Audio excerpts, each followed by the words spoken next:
Hi there, welcome back to American Lingo Academy. I'm Fiona, and today we're going to learn another set of super useful phrasal verbs that native English speakers use all the time in everyday conversation. These are verbs that you'll hear at work, at home, with friends, and pretty much everywhere. So get comfortable, grab a notebook if you want to take notes, and let's jump right in. I'm going to go slowly and clearly so you can follow along easily. Ready? Let's get started. Number 1, find out. This phrasal verb means to discover information or learn something that you didn't know before. When you find out something, it means you get new information, maybe by asking questions, doing research, or just hearing it from someone else. It's one of the most common phrasal verbs in English, and you'll use it almost every day. For example, imagine you're at work and your coworker tells you there's going to be a meeting next week, but you don't know what time it starts. So you say to your manager, "I need to find out what time the meeting is on Tuesday. Can you send me the schedule?" You're asking because you want to discover or learn that information. Here's another one. Let's say your friend just came back from a doctor's appointment and you're worried about them. You call them on the phone and ask, "Hey, did you find out what's wrong? Are you okay?" In this situation, you're asking if they discovered or learned the results from the doctor. It's a caring way to ask about new information. Number 2, filter out.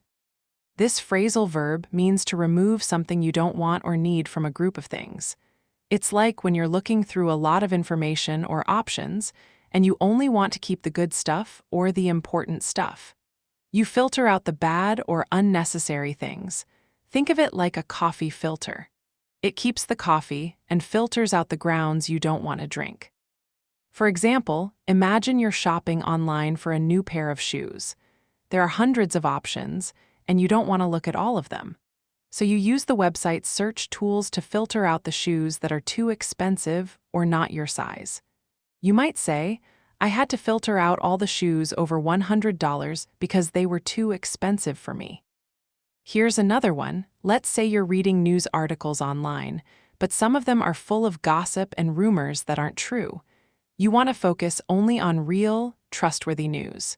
So you tell your friend, "I try to filter out fake news and only read articles from reliable sources." You're removing or ignoring the bad information and keeping only what's useful and true. Number 3, finish off. This phrasal verb means to complete the last part of something or to use up whatever is left. It can also mean to defeat someone or something completely. But in everyday conversation, we usually use it to talk about completing a task or eating or drinking the last bit of something. For example, imagine you're eating dinner with your family and there's a little bit of pizza left in the box. You're still a little hungry, so you say, "I'm going to finish off this last slice of pizza. Does anyone else want it?" You're saying you'll eat the final piece and complete the meal.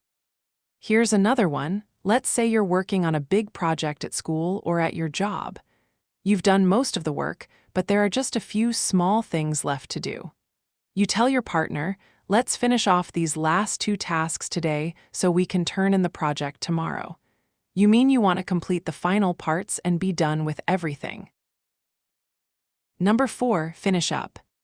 This phrasal verb is very similar to finish off, but it's a little more general. Finish up means to complete something or to bring something to an end. We use it when we're almost done with a task, a meal, a conversation, or an activity, and we just need a little more time to wrap it up. For example, imagine you're in a meeting at work, and it's almost time to leave. Your boss says, "Okay, everyone, let's finish up this discussion in the next 5 minutes, and then we can all go home." Your boss is saying, "Let's complete the conversation and end the meeting soon." Here's another one. Let's say you're at a restaurant with friends and everyone has almost finished eating. The server comes to your table and asks, "Are you all finished, or do you need a few more minutes?" You reply, "We're almost done. Just give us a couple more minutes to finish up." You're saying you need a little more time to complete your meal. Number 5, finish up with. This phrasal verb means to end an activity by doing one last thing or to conclude something with a specific action or topic. When you finish up with something, you're doing that thing as your final step. It's a way to talk about how you're wrapping up or concluding. For example, imagine you're teaching a class and you've explained several topics during the lesson. Now it's near the end, and you want to do one final activity. You tell your students, okay, everyone, we're going to finish up with a short quiz to review everything we learned today. You're saying the quiz will be the last thing you do before class ends. Here's another one. Let's say you're cooking a big dinner and you've already made the main dish and the side dishes. Now you just need to make dessert. You say to your family, I'm going to finish up with a chocolate cake for dessert. You mean the cake is the final part of your cooking, the last thing you'll prepare. Number 6, finish with. This phrasal verb means to end your relationship or connection with something or someone, or to be done using something. When you finish with something, you're saying you don't need it anymore, or you're ending your involvement with it. It's a very common way to talk about being done. For example, imagine you're at the library studying and you've been using a book for your research. Now you're done reading it and you don't need it anymore. You walk up to the librarian and say, "Excuse me, I'm finished with this book. Where should I return it?" You're telling the librarian you're done using the book. Here's another one. Let's say you've been dating someone for a few months, but things aren't working out. You're not happy in the relationship anymore. You finally decide to end it, and you tell your friend, I'm finished with him. We're not seeing each other anymore. You're saying the relationship is over and you're done with that person. Now, before we continue with the rest of today's phrasal verbs, I want to ask you a quick favor. If you're enjoying this lesson and finding it helpful, please hit that like button down below and subscribe to our channel. We upload new videos every single day to help you improve your English, and your support really means the world to me. Okay, let's keep going. Number 7, think on. This phrasal verb is a bit more informal, and it means to tell someone in authority about something bad that another person did. It's like being a tattletale or an informant. When you think on someone, you're reporting them or giving information about them, usually to get them in trouble. It's not a very nice thing to do, and people don't usually like someone who thinks on others.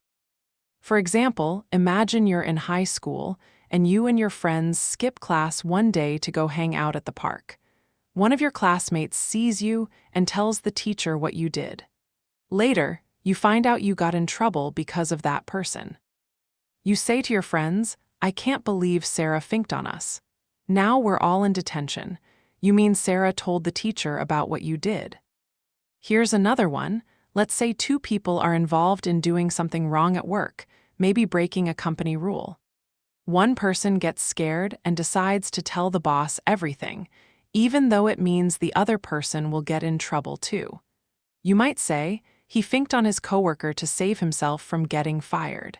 You're saying he reported his coworker to protect himself. Number 8, think out. This phrasal verb means to fail to do something you promised to do, or to back out of a plan at the last minute because you're scared or don't want to do it anymore. When someone thinks out, they're not keeping their word or they're chickening out. It's disappointing when someone thinks out on you. For example, imagine you and your friends plan to go skydiving together. Everyone is excited and ready to go, but at the last minute, one friend gets really nervous and decides not to jump. You say, come on, don't think out now. We've been planning this for months. You're encouraging your friend not to back out or give up at the last second. Here's another one. Let's say you made plans to go camping with your buddy this weekend. You already bought supplies and took time off work. But then your buddy calls you on Friday and says he doesn't want to go anymore because the weather might be bad. You feel frustrated and say, you're really going to think out on me now? I already bought everything.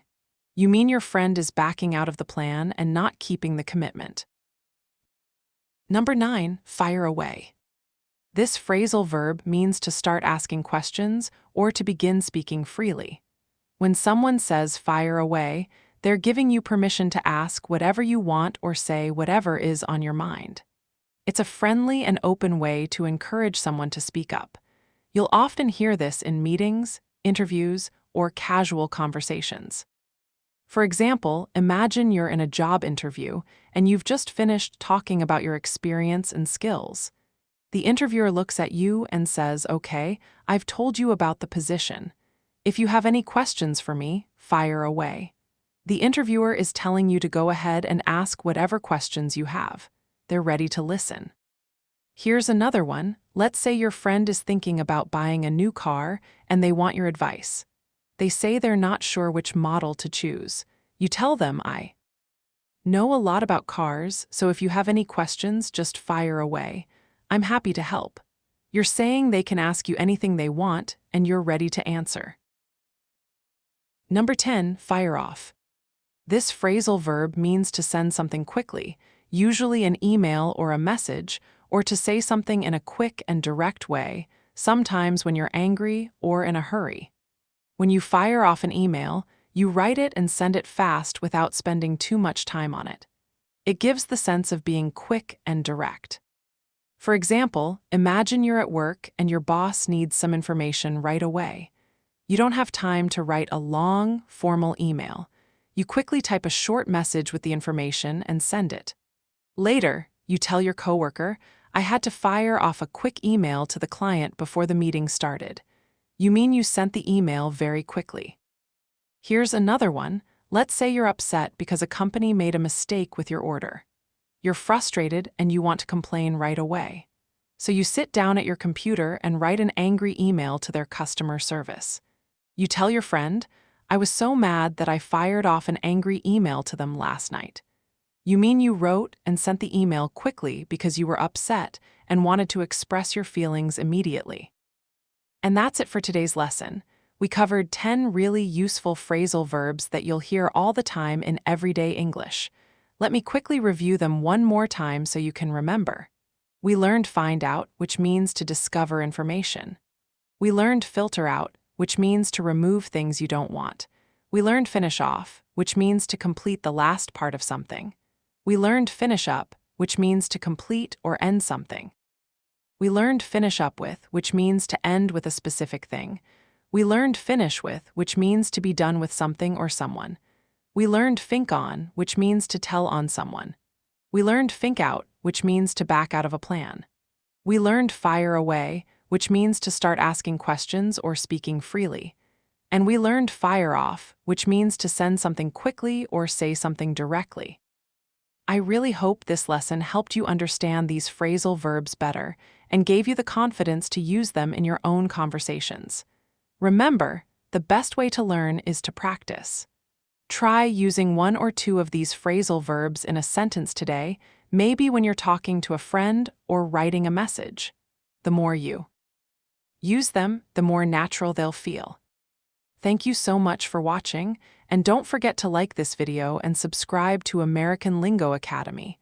We upload new videos every single day to help you speak English more naturally and confidently. I'll see you in the next lesson. Keep practicing, and remember, you're doing an amazing job. Bye for now.